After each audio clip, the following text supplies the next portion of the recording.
ఉంది. ఏం చెప్పను, మాగంటి గోపీనాథ్ చనిపోయే వరకు మాగంటి గోపీనాథ్ అంటే అందరికీ రెస్పెక్ట్. ఆయన అట్టాగే బతికాడు. మేము ఎప్పుడు బయటకు రాలేదు. నేను ఎడ్యుకేటెడ్, మంచి చెడు అన్ని, నేను ఎప్పుడు బయటకు రాలేదు. అతను చచ్చిపోవటం కాదు, చావే ఒక మిస్టరీ చేశారు. ఏం జరిగింది చెప్పండి. ఇది అంతా మరి కేటీఆర్ గారి వల్లే జరిగిందని నేను జవాబు ఆయనే చెప్పాలి నాకు.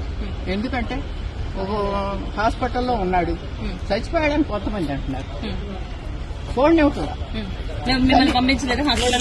పంపించలేదు. స్టాండర్డ్ గా ఆ తల్లి అన్న వదిన రాకూడదు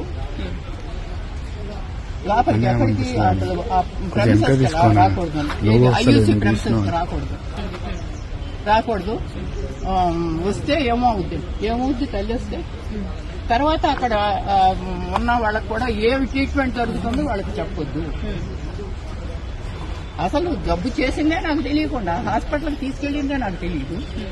ఎవరో హాస్పిటల్ తెలిసిన ఆయన ఫోన్ చేసి బాబు వచ్చేసారట అని పెద్ద బాబు ఏంటి ఏంటంటే వెళ్తే రానివరే. అలాగే ఇప్పుడు కూడా వాళ్ళ కొడుకుని కానీ మీరు ఎందుకు చనిపోయినప్పుడు ఎందుకు రాలేదని చెప్పి అయితే అడుగుతున్నారు. భార్య ఎందుకు రాలేదు, కొడుకు ఎందుకు రాలేదు, గోపీనాథ్ గారు చనిపోయినప్పుడు ఏ కారణం చేత వాళ్ళు రాలేదు. వాళ్ళు ఏ కారణం చేత రాలేదు మరి ఊర్లో ఉన్నదాన్ని అన్నీ. అంటే ఇప్పుడు వాళ్ళ అబ్బాయి చెప్తున్నాడు బెదిరించారు వాళ్ళ అబ్బాయి అంటున్నారండి, బెదిరించారు మమ్మల్ని, ఆ బెదిరింపుల వల్ల నేను రాలేదు, నేను యుఎస్ లో ఉన్నాను అంటున్నారు. కావచ్చు, మా అబ్బాయి యుఎస్ లో ఉన్నాడు కావచ్చు. ఎందుకంటే నేను ఇంట్లో ఇక్కడ పిల్లడు అక్కడ ఉండంగానే ఇంకా చనిపోయాడో లేదో తెలియదు, వెంటిలేటర్ లో ఉన్నాడు. ఒక్కసారి చూస్తానంటేనే నన్ను కన్న తల్లిని, ఆడికి 63 ఏళ్లు, నాకు 92 ఏళ్లు. ఏమ్మా చివరి దశలో ఇటువంటి బాధ వచ్చింది ఏంటి? పిల్లాన్ని చూస్తానంటే చూడలేకుండా చేసి 3 రోజులు మరి వెంటిలేటర్ అట్టు పెట్టారు. నాకేంటి డాక్టర్స్ రావచ్చమ్మా అంటే నాకు తెలియదు కదా, ఆశ అనమాట. వస్తున్నా అక్కడే పడినా. ఈ కేటీఆర్ గారు ఒకసారి వచ్చారు. వచ్చినప్పుడు అయ్యా నన్ను ఇటు రానివ్వట్లేదు కొంచెం చెప్పాయా అంటే గమ్మని తలుపు మూసుకుని వెళ్ళిపోయాడు. కానీ అయ్యో వస్తాను చూస్తాను ఏంటమ్మా అని మాట కూడా అడగదు ఆయన. వచ్చి వాళ్ళతో మాట్లాడాడు పైకి వెళ్ళి. వాళ్ళు వేరే రూమ్ లో ఉన్నారు, మాట్లాడా పరిగెత్తారు. ఏంటంటే లిఫ్ట్ లో కేటీఆర్ ఉన్నారు, నేను కూడా ఆ లిఫ్ట్ లో ఉంటాను. అయ్యో ఈయన చెప్తాను కొంచెం చూడండి ఇస్తాడే పోనని ఆశమ్మ ఏం చేయాలి అన్నతల్లిందా ఆశతో పరిగెడితే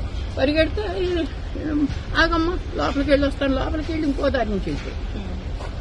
దారి నుంచి వెళ్తున్నాడని అసలు విషయం చెబుతామని పరిగెత్తా. పడదాను ఈ వయసులో పరిగెత్తే గమనం తలుపు మూసేసుకున్నాడు. అయ్యో ఒక్క మాట అయ్యా బాబు, ఒక్క మాట అయ్యా. వచ్చారు. మరి ఆయన వచ్చే వరకు ఈ చనిపోయిన బాడీని ఎందుకు కట్టి పెట్టారా అన్నది ఆయనకి తెలియదు. ఆయన వచ్చిన తర్వాత ఎందుకు డిక్లేర్ చేశారా అని ఆయనకి తెలియదు. నాకు తెలియదు కదా. ఈ కేటీఆర్ సమాధానం చెప్పాల్సిన విషయం. ఎప్పుడు చనిపోయారు అన్నది క్లారిటీ లేదు.